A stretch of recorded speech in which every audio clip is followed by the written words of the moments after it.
Ya, kita lanjutkan karena masih banyak hal yang menjadi tanda tanya ya. Misalnya, barang-barang apa saja yang diantarkan misalnya, atau ada batasan. Tadi kan makanan, kalau saya pesan sop buntut ditolak atau tidak? Karena makanannya harus sehat katanya gitu kan. Nah, itu cuma tanda kutip ya, keinginan dari klien bahwa aku mau sehat, aku juga menggunakan jasa kurir yang memang sehat dan menjaga lingkungan.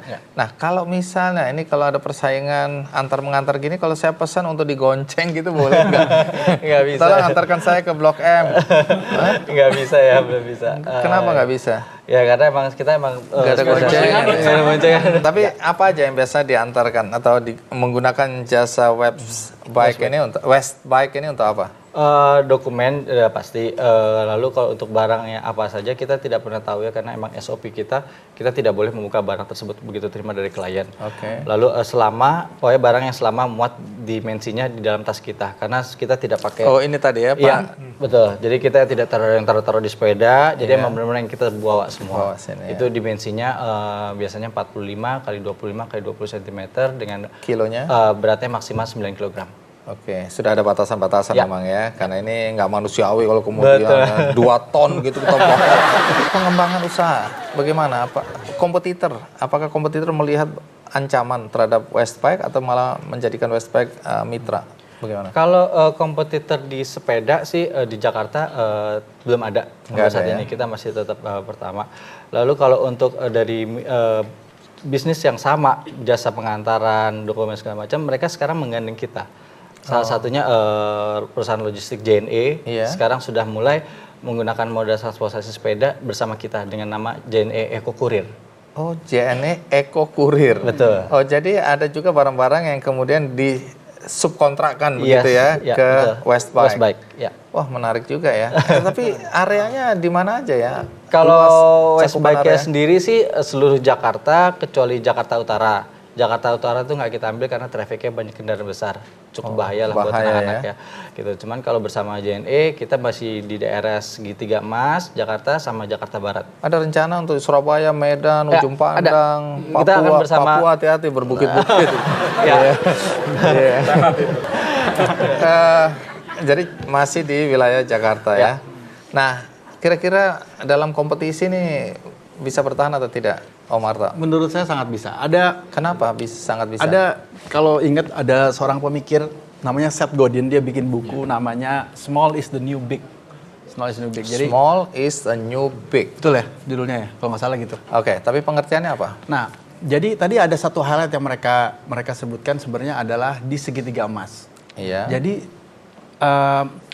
brand itu selalu konotasinya dia bercabang-cabang. Jadi dulu cuma mobil biasa, lalu ada mobil Ferrari, mobil truk ada mobil Jeep, dia bercabang-cabang. Nah, industri kurir ini juga begitu. Awalnya mobil, kemudian jadi motor, lalu ada sepeda.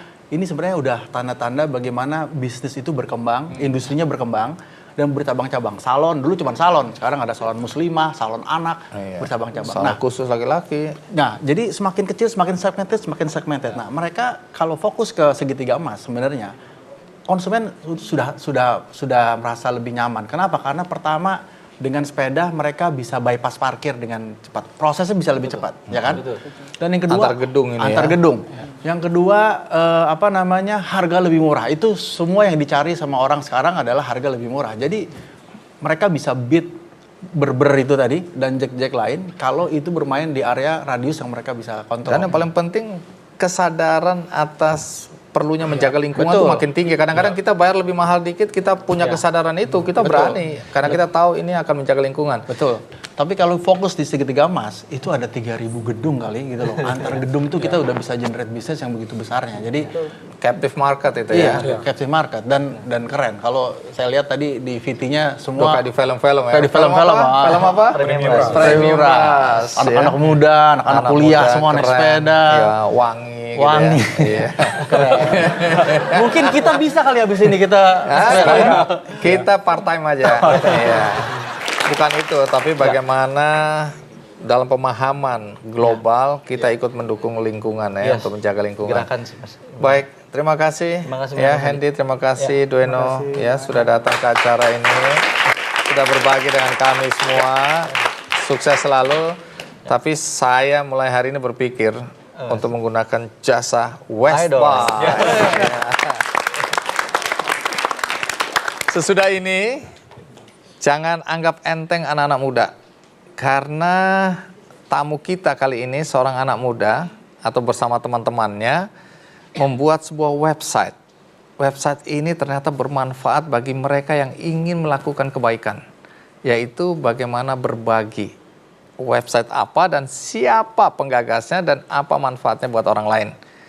Ikuti terus Do More, Do Good, Big Bang.